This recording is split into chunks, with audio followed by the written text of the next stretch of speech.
Okey, Assalamualaikum dan salam sejahtera. Bertemu kembali bersama dengan Cikgu Amar. Okey murid-murid, hari ini kita akan belajar berkaitan dengan subtopik nombor genap dan juga nombor ganjil dalam topik nombor bulat. Masih lagi dalam topik nombor bulat murid-murid. Okey, kita tengok. Apa yang anda faham dengan nombor genap dan nombor ganjil? Okey murid-murid, apa yang awak tahu berkaitan dengan nombor genap dan juga nombor ganjil? Okey, kita tengok sekarang definisi dia. Okey, untuk nombor genap, apa itu nombor genap? Okey, nombor genap adalah nombor yang boleh dibahagikan dengan 2 tanpa baki. Apa maksud dia? Okey, nombor genap adalah nombor ni bila awak bahagi dengan 2, tiada baki. Tak ada baki bila awak bahagi dengan 2. Itu maksud dia. Okey, sekarang kita tengok apakah pula definisi untuk nombor ganjil. Okey, nombor ganjil ialah nombor yang apabila dibahagikan dengan 2 mempunyai baki. Nombor tu bila awak bahagi dengan 2 ada baki. Tak kisahlah ada baki dia ada berapa, janji ada baki. Itu adalah nombor ganjil. Okey, next. Bagaimana kita nak tengok nombor tu nombor genap ke nombor ganjil? Okey murid-murid, sekarang murid kena ingat Okey, kita akan list down, kita akan senaraikan nombor sifar hingga 9. Atas ke bawah, atas, bawah, atas secara zigzag. Okey, sifar 1, 2, 3, 4, 5, 6, 7, 8 dan 9. Okey, ingat kita akan senaraikan nombor daripada sifar hingga 9 secara zigzag. Atas, bawah, atas, bawah. Dan murid-murid perlu ingat, bila murid-murid dah senaraikan nombor ini, yang sifir 2, nombor yang ada dalam sifir 2 itu adalah nombor genap. Okey, nombor mana yang ada dalam sifir 2? Adakah kumpulan sifar 2, 4, 6, 8 ataupun 1, 3, 5, 7, 9? Kumpulan mana yang ada dalam sifir 2? Yes, kumpulan yang atas itu ada dalam sifir 2. Jadi sifar 2, 4, 6 dan 8 adalah nombor genap. Bila kumpulan atas nombor genap, automatik kumpulan bawah ini ialah nombor ganjil. Okey, setakat ni faham murid-murid? Boleh ingat nombor genap adalah nombor yang ada dalam sifir 2. Sifar 2, 4, 6, 8. Simple, senang nak ingat. Yang selain daripada itu ialah nombor ganjil. Okey, sekarang kita tengok contoh soalan. Okey, contohlah. Soalan yang pertama. 27. Macam mana kita nak tahu 27 ni adalah nombor genap atau nombor ganjil? Okey, mungkin akan ada di antara awak yang akan bahagi 2. 27 bahagi 2. Tengok dapat baki ke tidak. Okey, kalau ikut Cikgu Amar KMCA, awak tidak perlu bahagi. Tapi macam mana cara dia? Okey, ingat, awak dah ingatkan tadi. Awak dah ingatkan kumpulan ni. Sifir 2, yang kumpulan atas ni adalah nombor genap dan yang bawah ni ialah nombor ganjil. Apa yang awak perlu buat? Awak hanya perlu lihat pada rumah sah sahaja. Okey, apa nombor yang ada pada rumah sah? Yes, untuk soalan yang pertama, nombor yang ada pada rumah sah ialah 7. Okey, 7 tu awak tengok pada kumpulan ini. Okey, 7. 7 adalah nombor genap atau nombor ganjil?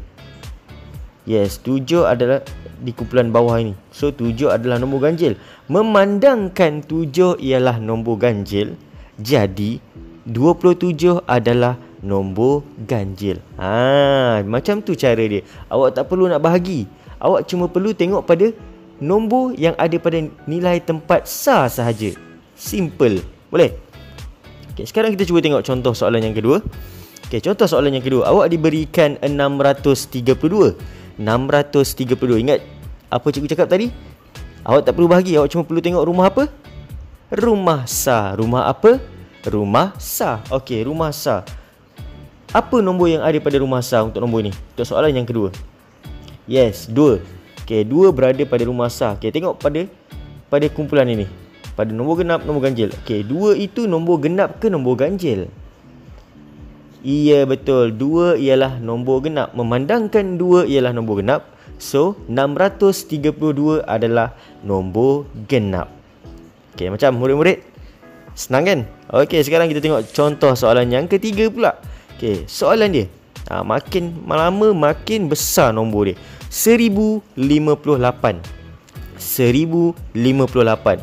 Okey murid-murid, sekali lagi. Perlu ke bahagi 2? Tak perlu. So nak tengok rumah apa?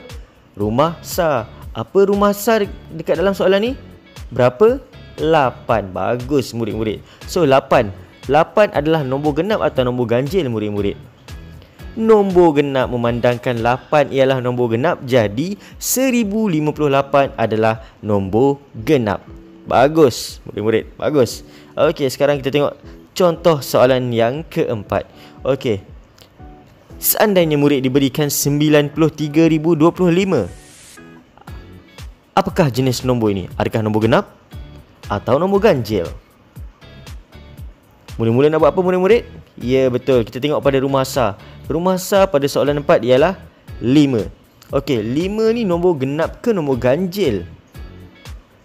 Yes, nombor ganjil. So 93,025 ialah nombor ganjil. Sebab apa? Sebab 5 adalah nombor ganjil. Senang kan murid-murid? Okey, murid-murid mungkin akan ditanyakan soalan seperti ini, ataupun murid-murid mungkin juga akan ditanyakan soalan seperti ini. Okey, sekarang kita tengok apa soalan dia ni. Nyatakan 5 nombor ganjil selepas 250. Maknanya dekat soalan ini dia suruh awak nyatakan, tuliskan apa 5 nombor ganjil selepas 250. Okey, untuk soalan begini apa yang awak perlu buat ialah, okey, tengok dia nak selepas 250. Jadi murid perlu tulis selepas 250 nombor apa? 251. Next, 252. Next, 253. 254. Cikgu, berapa banyak nak tulis ni cikgu? Berapa banyak nak tulis? Okey, soalan tanya berapa. Dia minta berapa nombor ganjil? Dia minta 5. Okey, disebabkan dia minta 5, murid darabkan 5 dengan 2. 5 darab 2 akan jadi 10. Jadi murid akan senaraikan sebanyak 10 nombor. Cikgu, kenapa nak kena darab dengan 2?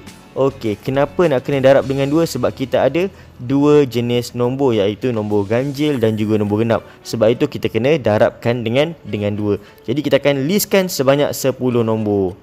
255, 256, 257, 258, 259 dan 260. Cuba kira, cukup tak 10? 1, 2, 3, 4, 5, 6, 7, 8, 9, 10. Okey, bagus. Bila awak dah listkan, ingat balik kotak ini. Nombor genap dan juga nombor ganjil. Okey, tengok pada rumah sar.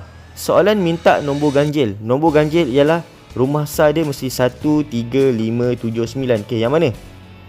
Okey, yang ini 251. Kenapa 251? Sebab rumah sar dia ialah 1. 1 nombor ganjil. Okey, selalunya murid tak perlu nak ingat sangat murid-murid. Kenapa? Sebab selepas, kalau atas nombor ganjil, bawah mesti nombor genap, and then dia ulang balik dengan nombor ganjil. Kalau atas nombor genap, bawah nombor ganjil, and then dia ulang balik kepada nombor genap. Okey, so dia selang satu saja. Itu saja. Itu kalau murid tak sure, barulah murid tengok semula. Okey, 1, 3, 5, 7, 9. Confirm. So ini adalah nombor ganjil. Next, apa murid perlu buat? Tulis saja 251, 253, 255, 257, 259. Cukuplah sudah 5 nombor ganjil selepas 250. Macam senang tak soalan macam ni? Senang kan? Nampak macam susah, tapi senang saja. Okey, sekarang kita tengok satu lagi contoh. Okey, apa soalan dia? Nyatakan 4 nombor genap selepas 763. Okey, sekarang dia nak nombor genap pula. Tadi nombor ganjil, sekarang dia nak nombor genap. Okey, berapa cikgu kita nak kena list? Berapa kita nak kena listkan nombor tu? Kita nak senaraikan nombor tu berapa banyak? Takkanlah awak nak buat sampai 20 ataupun 30 nombor kan? Okey, soalan minta 4 saja. Okey, soalan minta 4. Dan awak kena darabkan dengan 2. Kenapa kena darab dengan 2? Sebab ada 2 jenis nombor. Nombor genap, nombor ganjil. So, 4 darab 2 jadi berapa murid-murid? 4 darab 2 jadi 8. So awak perlu senaraikan sebanyak 8 nombor saja. Okey, lepas 763. Selepas 763 kita ada 764, 765, 766, 767, 768, 769, 770, 771. Cukuplah 8. Betul tak cukup 8? 1, 2, 3, 4, 5, 6, 7, 8. Okey, dah cukup 8. Ingat, kita nak nombor genap. Nombor genap yang rumah sah dia mestilah sifar 2, 4, 6, 8. Okey, mana? Adakah atas nombor genap? Yes, atas ialah nombor genap. So kita highlightkan dia ataupun kita bulatkan dia supaya senang nak ingat. Okey, kita bulatkan dan mesti akan selang. Okey, bila atas adalah nombor genap, so bawah confirm nombor ganjil. So kita selang satu. So ini adalah nombor genap juga. Okey. Bulatkan. Okey. And then kita semak. Kalau murid-murid tak pasti, kita semak. Okey, 4. Okey, genap. 6. Genap. 8. Genap. Sifar pun genap. So lepas dah buat, murid perlu tulis. Okey, 764, 766, 768, 770. Cukuplah 4 nombor genap selepas 763. Macam mana murid-murid? Nombor genap, nombor ganjil. Faham? Okey, kalau murid-murid faham, okey, cuba murid-murid tengok dekat bawah video tu. Ada tak murid-murid nampak perkataan subscribe? Okey, kalau murid-murid nampak perkataan subscribe itu berwarna merah, minta tolong tekan supaya dia jadi warna kelabu. Boleh murid-murid? Okey, kita akan jumpa lagi di masa akan datang dengan subtopik yang lebih menarik dan juga teknik-teknik Cikgu Amar KMCA. Okey, kita jumpa lagi. Assalamualaikum dan salam sejahtera. Okey, bye-bye.